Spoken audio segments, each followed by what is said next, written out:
A change of leadership on the Board of Selectmen. Board member Bill Gorman makes a motion to remove Angela Thorpe as chairwoman. We have the latest. Also at that meeting, the town's Recreation Commission questions the hiring process for Rec Department employees. Who exactly is in charge of hiring? We take a closer look. If you have expired or unused prescription medication hanging around the house, we'll tell you how to get rid of it safely, thanks to a police initiative now in the works. And Spartan Sports heats up as varsity football gets ready to take on #1 ranked team in Western Mass. Those stories just ahead on ELCAT News Update.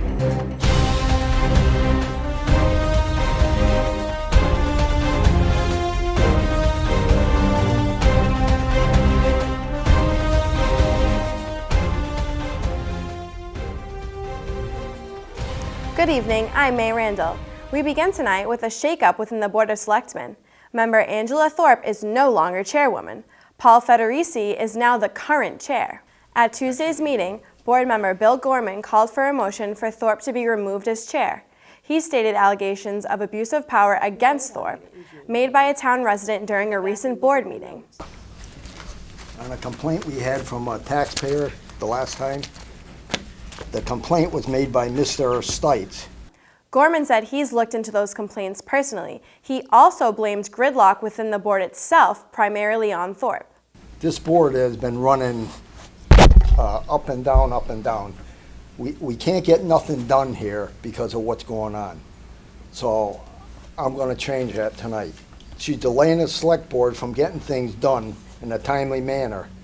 We keep putting things off, we keep putting things to the next meeting. It's got to come to an end. What I want to do tonight, I'd like to make a motion, I entertain a motion to immediately reinstate Paul Federici to the chair of the select board. Thorpe challenged Gorman's remarks. Certainly, you're having these investigated, and I do believe that you will find that these charges are false. In the end, the motion carried with a 2-to-1 vote, making Paul Federici chairman. For lack of a better word, it seems like there's a crisis of confidence with our board, between department heads, between employees, between townspeople. And something has to be done, be it temporary or whatever, just to regain the trust of the townspeople in us. Later in the meeting, following executive session, Federici moved to make Thorpe the clerk of the board. Thorpe reluctantly accepted while again defending allegations made against her. While I'm surprised and distraught about the situation that is at hand and some of the allegations that were thrown, while they are untruthful, I understand. I don't believe that the clerk is the position that I should be in.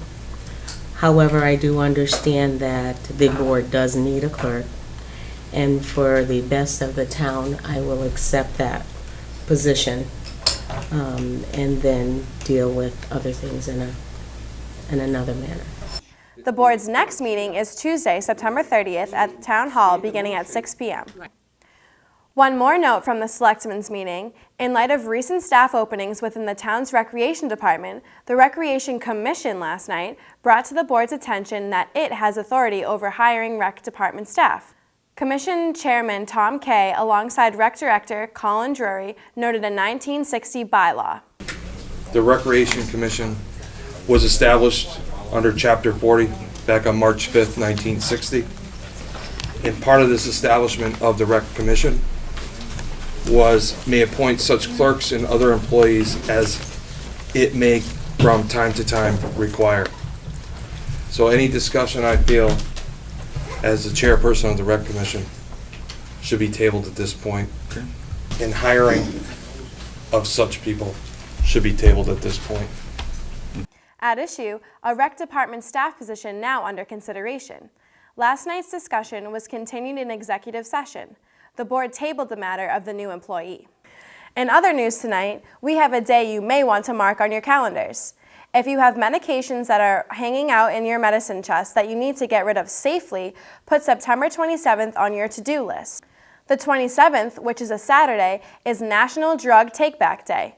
Cities and towns across the country are taking part, including East Longmeadow. The police department will accept your unwanted, unused, or expired prescription medication for safe disposal. Studies show that Drug Take-Back Day has also helped to lower the risk of accidental overdose or intentional abuse of prescription medication.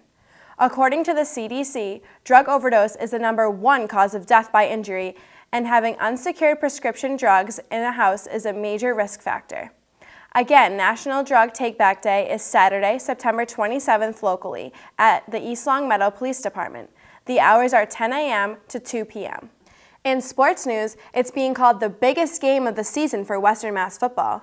The #2 ranked Spartans take on #1 ranked Central Golden Eagles Friday night under the lights at Central.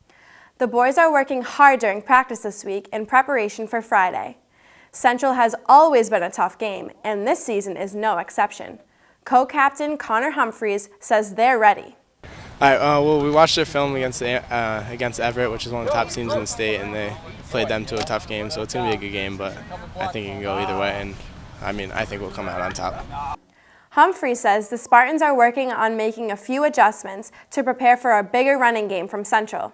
With Amherst, we changed it a little bit up because they have some of the best wide receivers in Western Mass, so we focus more on that. And Central does as well, but they run the ball a lot too, very well, both better than Amherst, so we're switching it up a little bit to accommodate for that. In Spartan soccer news, a draw for the Lady Spartans as they take on Minnechaug Monday night under the lights. We go on home turf. This year, Chaug is ranked in the #2 slot. If you're into rankings, East Longmeadow is down this year to #6. But don't tell the Spartans that. They are a young team, but they held their own against the Falcons.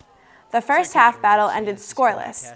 Then in the second, sophomore Spartan Lizzie Knight, in perfect position, gets a great ball from senior co-captain Alyssa Highland and taps it in. Now back to Highland. Highland's cross goes in, and Lizzie Knight touches it in and scores! What a great opportunity for the Spartans to capitalize, and the Spartans take a 1-0 lead, 10 minutes to go first half. I believe that's her first varsity goal, and the first goal of this game here, making it 1-0 with 10 minutes. Minnechaug followed suit, however, and struck back with its own hit to tie up the match, 1 apiece. This ball is onside. Gon calls onside. Looks like trouble. And That's a goal. Minnechaug! That would be the final. An evenly matched game, the Falcons' goalie, Tamara Zippin, making 7 saves. Spartans keeper Hannah Mooney had 5 stops on the night. In golf news, on Tuesday at Elm Crest Country Club, the Spartans took on the Longmeadow Lancers. The Lancers got the edge, 150 to the Spartans' 158.